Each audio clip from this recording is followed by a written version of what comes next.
In a quiet little town nestled between rolling green hills, there lived a woman named Sarah Thompson. Her life was simple but fulfilling, centered around her small ranch and the animals she loved dearly. The ranch wasn't fancy, just a modest wooden house with a weathered barn and sprawling pastures, but it was home to something truly special, a lively herd of goats. These weren't ordinary goats. They were clever, curious, and full of personality.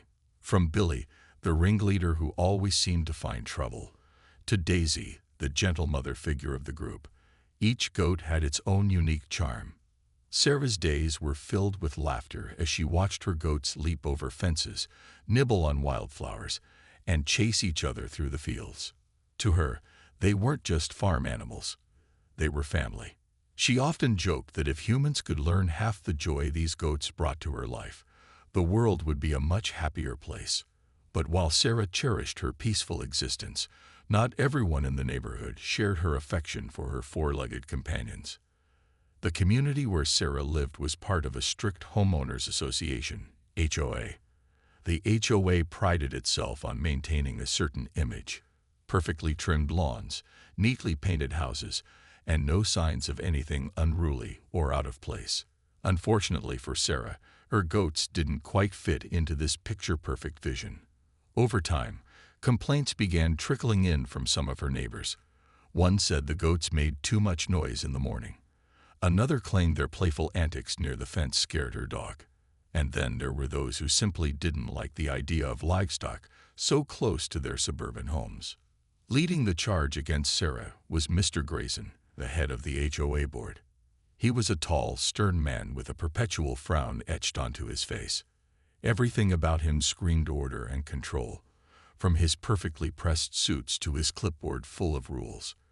In his eyes, Sarah's goats were nothing more than a nuisance, an affront to the pristine appearance he worked so hard to maintain. Time and again, he sent letters to Sarah, reminding her of the HOA's guidelines and warning her to keep her animals under control. At first, Sarah tried to reason with them. She explained how important the goats were to her life, both emotionally and financially. They provided milk, helped clear brush from her land, and gave her a sense of purpose. She even invited some of her neighbors to visit the ranch, hoping they'd see the goats for what they really were: sweet, harmless creatures who brought joy to anyone willing to spend a moment with them. But no matter what she did, the complaints kept coming. Despite the growing tension, Sarah refused to give up her goats. For her, it wasn't just about breaking rules. It was about standing up for what mattered most to her. Deep down, though, she couldn't shake the feeling that something bigger was brewing. Little did she know, the HOA was planning a move that would change everything, not just for her, but for the entire neighborhood. The calm of Sarah's mornings was shattered one crisp autumn day when she stepped outside to check on her goats. The air was cool, carrying the earthy scent of fallen leaves, but what greeted her made her blood run cold. Her ranch gates, once wide open to let the goats roam safely within the property, were now bolted shut with thick chains and heavy padlocks. A large notice taped to the gate caught her eye. It was from the HOA, written in bold, unyielding letters: "Final warning. Violation of community guidelines." Sarah's heart sank as she read the note. The HOA had finally taken matters into their own hands, locking her gates as punishment for refusing to comply with their demands. They claimed her goats were a nuisance and insisted that keeping farm animals violated the community's aesthetic standards. But what hurt most was the lack of communication. No one had even spoken to her before taking such drastic action. It felt personal, like they were trying to force her out rather than work toward a solution. Fuming, Sarah clenched her fists and stared at the locked gates. She knew removing the chains herself would only make things worse. It could lead to fines or even legal trouble. For a moment, she stood frozen, unsure of what to do next. Then, almost instinctively, she turned back toward the house to call her lawyer. Surely there had to be some way to fight this. But as fate would have it, Sarah wasn't the only one reacting to the sudden change. Unbeknownst to her, the previous night had been unusually chaotic on the ranch. Earlier that week, Sarah had noticed a small gap in the fencing around the goat pen, but hadn't gotten around to fixing it. With the gates now sealed shut, the goats saw an opportunity they couldn't resist. One by one, they squeezed through the opening, eager to explore the world beyond their usual boundaries. By the time Sarah went inside to make her phone call, the entire herd was already loose and heading straight for the manicured lawns of the HOA members' homes. It didn't take long for the first reports to come in. Mrs. Peterson, who lived 2 houses down, was sipping her morning coffee on the porch when she spotted a group of goats trotting down her driveway. At first, she thought her eyes were playing tricks on her. But as the goats began munching on her prize-winning rose bushes, reality set in. Panicked, she rushed outside, waving her arms and shouting, "Shoo! Get out of here!" The goats, however, seemed unfazed. If anything, they appeared delighted by the attention, bleating loudly as if mocking her efforts. Word spread quickly through the neighborhood. Soon, other residents were waking up to find their once pristine yards transformed into scenes of utter chaos. Mr. Grayson, ever the stickler for rules, stormed out of his house wielding a broom when he discovered Billy, the boldest of Sarah's goats, standing proudly atop his freshly mowed lawn. As Grayson lunged forward to chase him away, Billy darted sideways, causing the older man to lose his footing. With a thud, Grayson landed face first in a patch of mud, leaving him red-faced, not just from embarrassment, but also from sheer frustration. By mid-morning, the entire community was abuzz with stories of the rogue goats. Some neighbors were furious, snapping photos of the destruction to send to the HOA board. Others, however, couldn't help but laugh at the absurdity of it all. Children giggled as they watched the goats leap over decorative fences and nibble on potted plants. Even Mrs. Harper, a kind elderly woman known for her love of gardening, admitted to finding humor in the situation. "Well," she said with a chuckle, "at least they're keeping things interesting around here." For Sarah, the irony of the situation wasn't lost. While she hadn't intended for any of this to happen, part of her couldn't help feeling a sense of poetic justice.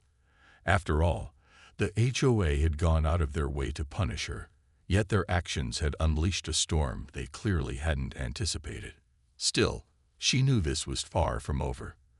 The real challenge lay ahead, figuring out how to rein in her mischievous goats before the situation spiraled completely out of control. The once serene neighborhood quickly transformed into a scene straight out of a chaotic comedy. The goats, now free to roam wherever they pleased, seemed determined to leave their mark on every inch of the HOA's meticulously maintained properties. It was as if they had taken the HOA's rigid rules as a personal challenge and decided to rebel with gusto. Mrs. Peterson's rose bushes were the first casualty, reduced to stubs in mere minutes. Her prized hedges, which she'd spent years shaping into perfect curves, were next. By the time she managed to chase the goats away, her yard looked more like a jungle than the polished oasis it used to be. "This is outrageous," she exclaimed, throwing up her hands in exasperation. But just as she thought the worst was over, another goat appeared, casually chewing on the hem of her favorite garden flag. Meanwhile, Mr. Grayson's lawn became ground zero for Billy's antics. The leader of the herd had made it his mission to test every boundary he could find. First, he scaled the decorative stone wall that surrounded Grayson's property, leaving behind muddy hoofprints on the freshly painted surface. Then he proceeded to knock over a row of expensive ceramic gnomes, sending them crashing to the ground. Each loud asterisk thud asterisk sent Grayson scrambling outside, only to slip yet again in the mud while trying to catch the elusive animal. His shouts of frustration echoed through the neighborhood, drawing amused glances from some of the other residents. Not all the goats stuck to destruction, though. Some took a gentler approach, sampling flowers and nibbling at patches of grass. One particularly curious goat wandered into Mrs. Harper's backyard and began investigating her vegetable garden. Instead of shooing it away, Mrs. Harper grabbed a handful of carrots and offered them to the goat. "Well, aren't you a sweet thing?" she said with a smile, scratching its ears. Word soon spread that Mrs. Harper had befriended one of the goats, and a few kids from the neighborhood gathered around to pet it, giggling as it playfully nudged their hands. But not everyone found humor in the situation. Mr. Dawson, who prided himself on his perfectly symmetrical flower beds, stood fuming as he watched a pair of goats trample through his tulips. He tried chasing them with a rake, but they zigzagged away, bleating triumphantly as if mocking his efforts. "This is ridiculous," he muttered under his breath. "I pay good money to keep my property looking this way, and now it's ruined." As the morning wore on, the chaos only escalated. Lawns were dotted with hoofprints, fences were knocked askew, and even the community mailbox, a symbol of the HOA's authority, wasn't spared. One mischievous goat somehow managed to climb onto its base, leaving behind a trail of chewed mail before hopping off and trotting away, as if nothing had happened. Despite the mounting damage, the neighborhood couldn't help but notice how much life the goats brought to the usually quiet streets. Children ran after them, laughing and cheering as they darted between houses. Even some adults, who initially grumbled about the mess, found themselves smiling at the absurdity of it all. For years, the HOA had enforced strict rules to maintain order, but now, the goats had turned everything upside down. And in doing so, they reminded everyone what it felt like to experience something unexpected and wild. By mid-afternoon, the entire community was buzzing with stories of the goat invasion. Photos and videos of the animals' antics circulated among neighbors, sparking both outrage and amusement. Some demanded immediate action to restore order, while others secretly hoped the goats would stick around a little longer. Amidst the chaos, Sarah watched from her porch, torn between guilt and satisfaction. She knew the situation wasn't ideal, but deep down, part of her couldn't help feeling vindicated. After all, the HOA had started this by locking her gates, and now, their precious rules were being challenged in the most unexpected way possible. As the day wore on, the neighborhood split into two distinct camps. On one side were the furious residents who viewed the goat invasion as nothing short of a disaster.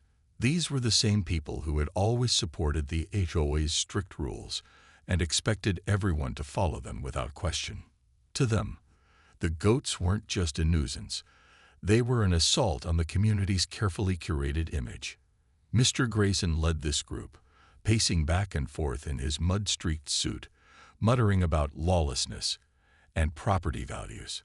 He even went so far as to draft a petition demanding that Sarah be fined heavily for the damage caused by her animals. On the other side, however, was a growing number of neighbors who saw the lighter side of the situation. For some, it was the first time they'd laughed in weeks. The sight of Billy standing proudly atop Mr. Grayson's stone wall, or the image of Mrs. Harper feeding carrots to a curious goat brought a much-needed dose of joy to their otherwise predictable lives. Even Mrs. Dawson, whose tulips had been trampled, admitted privately to her husband that the goat's antics were kind of funny, though she'd never say it aloud to the HOA board. Sarah found herself caught in the middle of this divide. Part of her felt guilty for the mess her goats had made. She knew not everyone shared her love for farm animals, and she didn't want to alienate her neighbors. At the same time, she couldn't ignore the irony of the situation. If the HOA hadn't locked her gates in the first place, none of this would have happened. As she watched the chaos unfold from her porch, she realized that the goats had unintentionally exposed something important. The HOA's obsession with control had gone too far. Maybe it was time for the community to rethink what really mattered.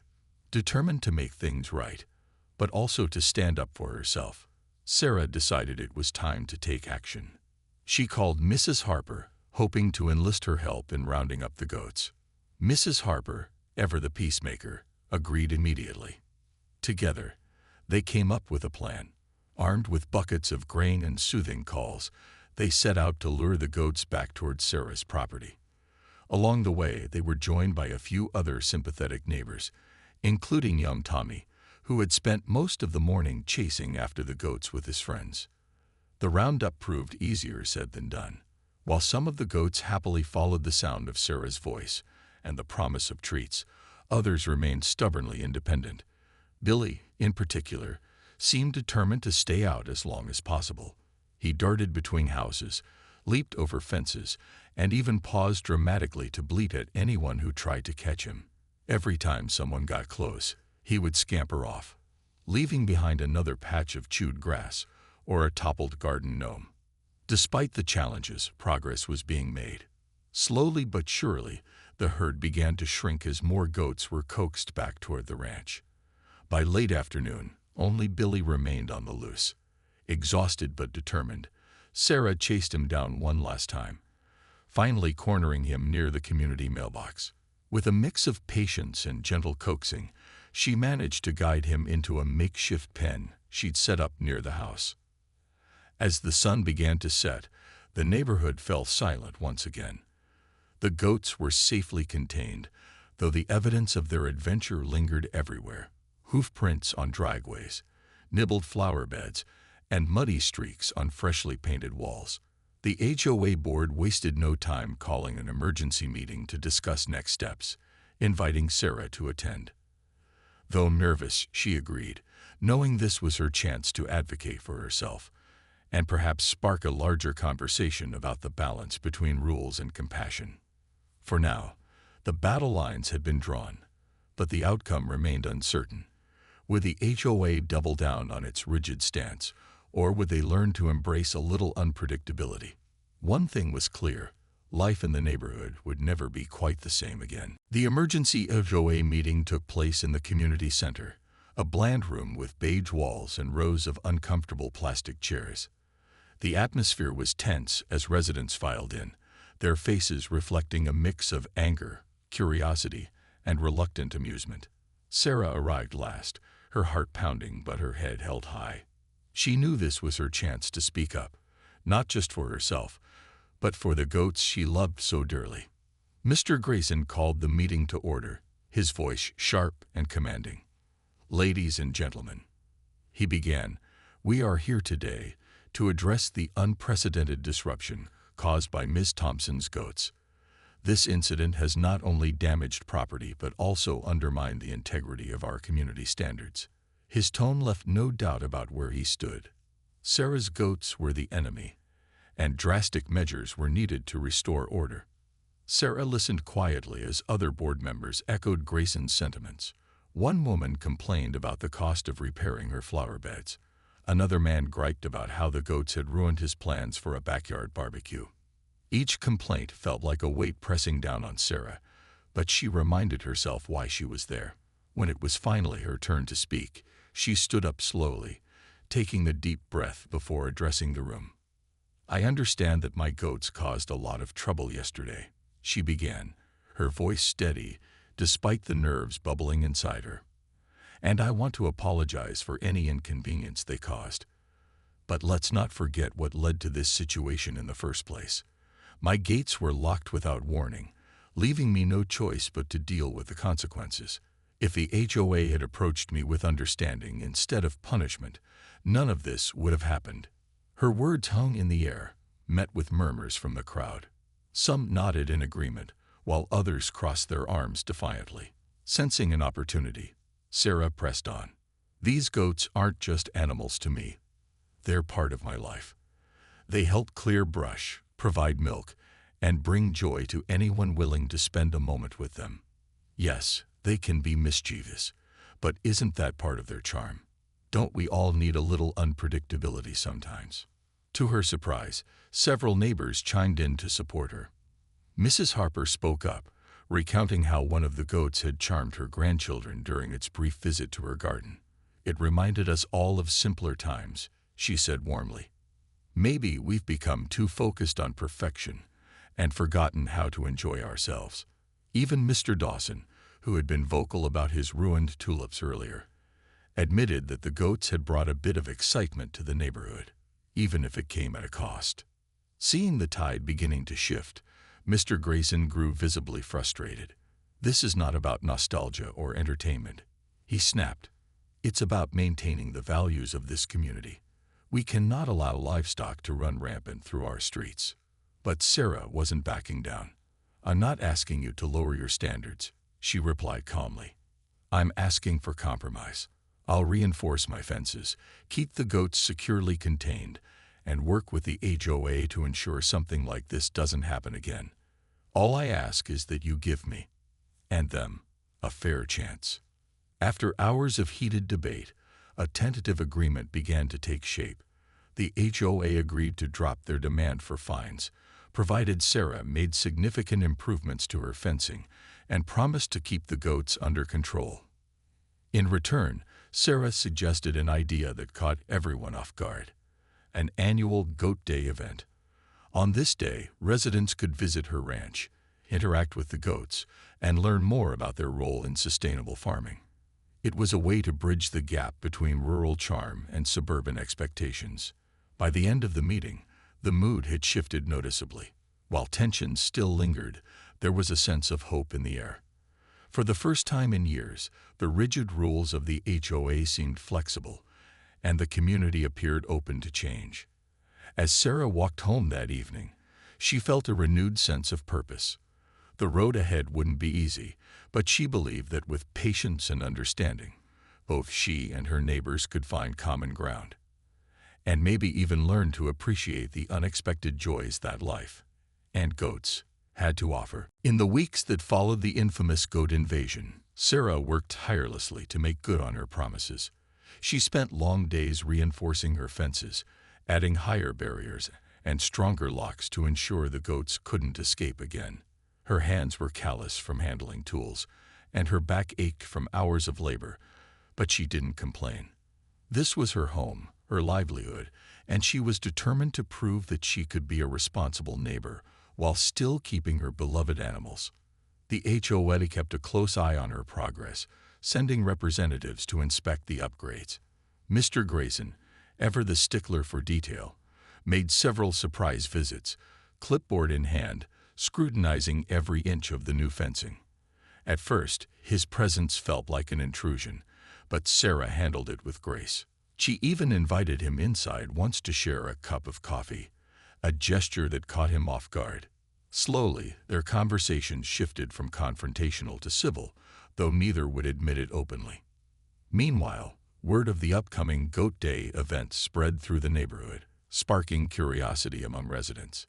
Flyers appeared on bulletin boards, and children buzzed with excitement at the prospect of meeting the very goats who had turned their lawns into chaotic playgrounds.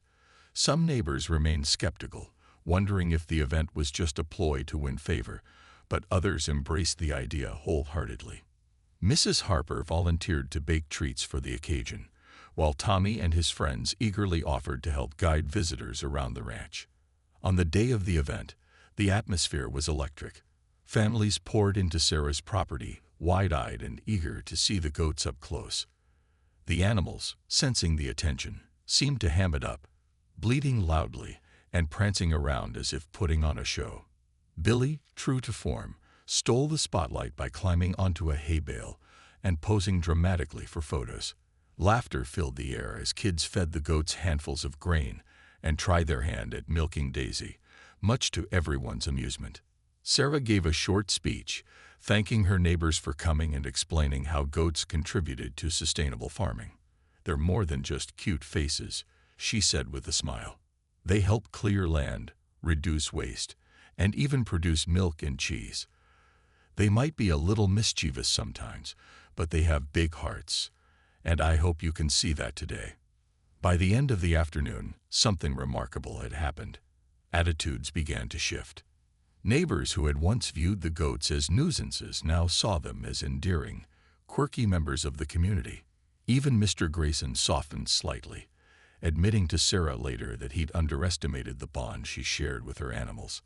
"I still think they're troublemakers," he joked half-heartedly, "but I suppose they're charming troublemakers." As summer turned to fall, signs of healing became evident throughout the neighborhood. Lawns that had been trampled or nibbled slowly recovered, though patches of clover lingered as reminders of the goats' brief reign. More importantly, relationships between neighbors improved. Conversations that had once revolved around complaints now included laughter and shared stories. The HOA even agreed to relax some of its stricter rules, recognizing that perfection wasn't always practical or necessary. For Sarah, the experience reinforced her belief in standing up for what mattered most to her. She had faced adversity head-on, refusing to let fear dictate her decisions.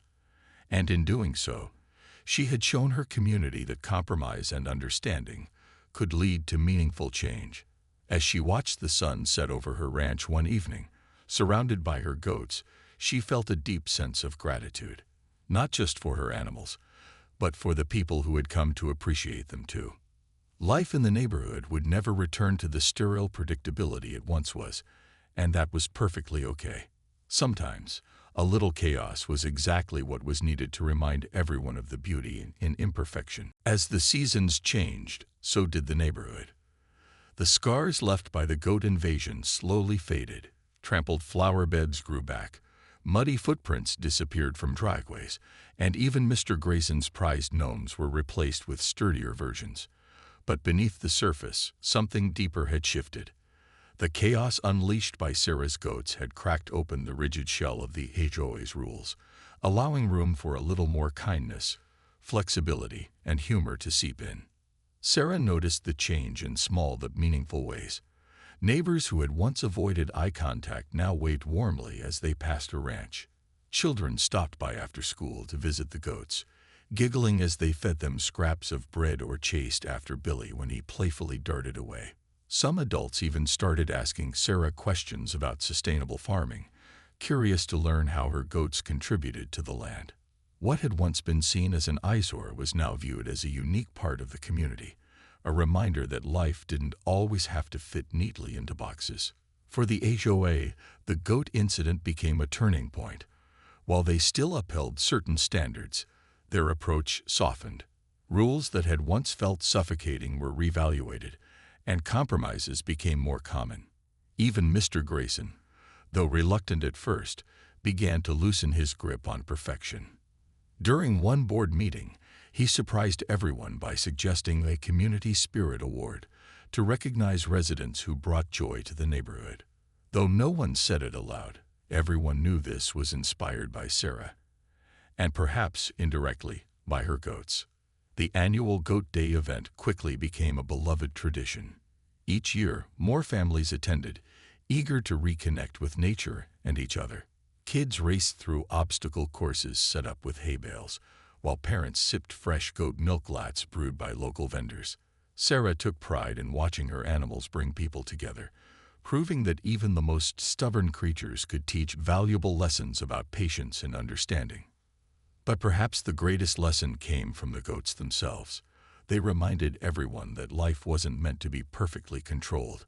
It was messy, unpredictable, and full of surprises. And sometimes, those surprises turned out to be blessings in disguise. For Sarah, the invasion had strengthened her resolve to stand up for what she loved, even when faced with resistance. For the HOA, it had shown that enforcing strict rules without compassion only led to resentment. And for the neighbors, it had sparked a renewed sense of connection and shared humanity. One crisp spring morning, as Sarah leaned against the fence watching her goats graze peacefully, Mrs. Harper approached carrying a basket of freshly baked muffins. "You know," she said with a smile, "I think we're all better off since your goats decided to pay us a visit. They reminded us not to take ourselves too seriously." Sarah laughed, nodding in agreement. "Maybe they're smarter than we give them credit for," she replied, glancing fondly at Billy, who was busy munching on a patch of clover. In that moment, she realized that the goats weren't just her companions. They were ambassadors of change, teaching everyone around them to embrace imperfection and find joy in the unexpected. From then on, the neighborhood thrived, not because everything was perfect, but because it wasn't. The goats' legacy lived on in every laugh shared, every compromise made, and every heart opened to new possibilities. And as long as Sarah's goats roamed happily within their reinforced fences, the community remained a place where quirks were celebrated, differences were embraced, and life was anything but boring.